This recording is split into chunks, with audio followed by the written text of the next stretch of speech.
Hello అండి అందరికీ welcome back to my YouTube channel. ఈరోజు మనం ఇంట్లో ఈజీగా చేపల పచ్చడి ఏ విధంగా పట్టుకోవాలో చూపించబోతున్నాను. అయితే ముందుగా మనం 2 కేజీలు చేపలు తీసుకున్నామండి. వాటిని ముక్కలు కొట్టించేసుకున్నాము. చక్కగా క్లీన్ చేసేసుకొని వాటికి కొంచెం పసుపు, కొంచెం సాల్ట్ ఇవి కలుపుకున్నామండి. చక్కగా అంతా కూడా పట్టేలాగా నీట్గా కలిపేసుకొని అవి ఇలాగ గ్యాస్ మీద ఒక ప్యాన్ పెట్టేసుకొని ఆయిల్ వేసుకున్నాము. ఆయిల్ వేసుకొని చేప ముక్కలు ఇలాగ అంతా కూడా వేసేసుకొని చక్కగా వేయించుకోవాలి. సో దీంట్లో ఉన్న వేపచ్చు, లేదంటే మూకుడులో ఉన్నా సరే చేసుకోవచ్చండి. అది మీ ఇష్టం, దేంట్లో కంఫర్ట్ ఉంటే దాంట్లో. చేప ముక్కలు అంతా కూడా చాలా బాగా వేగాలండి, బాగా ఫ్రై అవ్వాలి. అప్పుడే మనకి పచ్చడి టేస్ట్ ఉంటుంది. పచ్చివాసన అదే నీసు వాసన ఏమీ ఉండకుండా ఉంటుంది. ఓకేనా? సో ఇలాగ నేను గ్యాస్ మీద అటొకటి పెట్టేసుకొని ఇలాగ వేయించేసుకుంటున్నాము. చూస్తున్నారు కదండి. సో 2 కేజీలు అన్నాను కదా, మనకి అంత వచ్చింది క్వాంటిటీ అనేది. సో చూస్తున్నారు కదండి, అలా ఆల్మోస్ట్ ఇలాగ ఒక బ్రౌన్ కలర్ లాగా వచ్చేస్తుంది. అలా మనం వేయించుకోవాలన్నమాట. బాగా వేయించుకుంటేనే బాగా కుక్ అవుతుంది, నీసు వాసన కూడా ఉండదు. కొంచెం సిమ్ టు మీడియం ఫ్లేమ్లో ఉంచి వేయించుకోవాలి. హై ఫ్లేమ్లో అయితే పెట్టద్దు. ఓకేనా? సో ఇలాగ ఫ్రై చేసేసుకోవాలి ముందుగా. ఇలాగా మిగిలినవి కూడా వేయించేసుకొని ఒక గిన్నెలోకి సెపరేట్గా తీసేసుకోవాలండి. సో దాని తర్వాత మనం ఏం చేయాలంటే, ఒకటి ఏదైనా పచ్చడి కలుపుకోవడానికి ఏదైనా ఒక పెద్ద గిన్నె లాంటిది తీసుకోండి. సో నేనైతే ఇలాగ తీసుకున్నాము. చూస్తున్నారు కదండి, ఇలాంటి ఒక గిన్నె తీసుకున్నాము. అది గ్యాస్ మీద పెట్టేసుకొని ఆయిల్ వేసుకున్నాము. ఎక్కువగానే వేసుకోవాలి. కాస్త ఆయిల్ వేసుకుని దాంట్లోకి అల్లం వెల్లుల్లి పేస్ట్ అనేది వేసుకోవాలండి. ఇది ఒక 100 గ్రాముల వరకు తీసుకున్నాము. 100 నుంచి 150 గ్రాములు అంటే క్వాంటిటీ అనేది మేము ఎగ్జాక్ట్గా చూసుకోలేదు, జయించుకొని వేసేసుకున్నాము.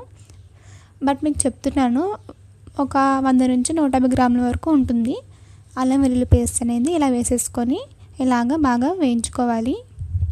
అంటే పచ్చివాసన ఉంటుంది కదా, సో అది కొంచెం పోయేలాగా. సో దాని తర్వాత దీంట్లోకి సాల్ట్ కూడా వేసేసుకున్నామండి. సాల్ట్ అయితే మనం రుచికి తగ్గట్టుగా చూసుకొని వేసుకోవడమే. ఇది ఇలా వేగుతూ ఉండగానే ఇప్పుడు మనం దీంట్లోకి మసాలా వేసేసుకుందామండి.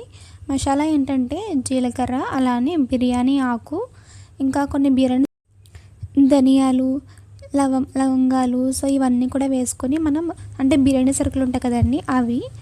కాకపోతే మనం ఈ పువ్వు ఉంటుంది కదా, పువ్వు ఒకటి, షాజీర ఒకటి, ఇవి ఒకటి వేయలేదంతే. మిగిలినవన్నీ కూడా వేసేసుకొని చక్కగా వేయించుకొని మిక్సీ పట్టుకున్నాం. సో ఆ పొడి మనం ఇప్పుడు దీంట్లోకి వేసుకున్నామండి. ఒక 100 గ్రాములు వేసుకున్నాము ఈ పొడి అనేది. సో ఇది కూడా వేసేసుకొని చక్కగా ఇలా కలుపుకుంటూ ఉండాలి. అంతా కూడా చక్కగా వేగనివ్వాలి. సో అలా అవుతుండగానే మనం దీంట్లోకి కారం కూడా వేసుకుంటున్నాము.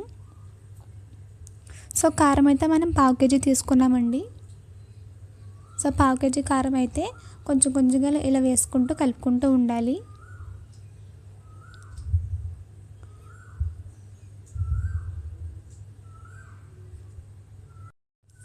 సాల్ట్ కూడా ఒక 100 గ్రాములు వేసుకోండి. సో 100 గ్రాములు అయితే సరిపోతుంది అనమాట దీనికి. సో దీని తర్వాత ఏంటంటే, ఇది చింతపండు మనం ముందుగానే 1/2 కేజీ చింతపండు తీసుకున్నాము. చక్కగా నానబెట్టేసుకొని మిక్సీ పట్టేసుకున్నామండి. దాన్ని ఇలాగా తుక్కేమీ లేకుండా చక్కగా వడగట్టేసుకొని ఇలాగా మనం ముందుగానే గ్యాస్ మీద పెట్టుకున్నాం కదండి. సో దీంట్లోకి వేసేసుకోవాలి అది చింతపండు రసం అంతా కూడా. సో వేసేసుకొని ఇలాగా అంతా కూడా కలుపుకుంటూ ఉండాలి దగ్గరుండి.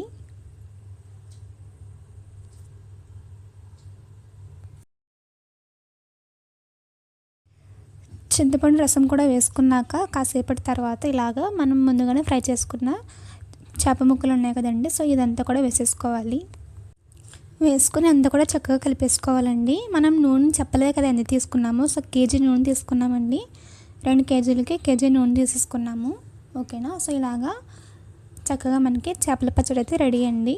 సో మనం చింతపండు పులుసు చేసుకుంటాం కదండి, సో దానికి తగ్గట్టుగానే ఉప్పు కానీ కారం కానీ అంతా ఎక్కువగానే, అంటే కరెక్ట్గా ఉండాలి. లేదంటే పచ్చడి కూడా టేస్ట్ ఉండదు. సో ఇవన్నీ కూడా కరెక్ట్గా వేసుకొని చేసుకుంటేనే పచ్చడి కూడా నిల్వ ఉంటుందన్నమాట.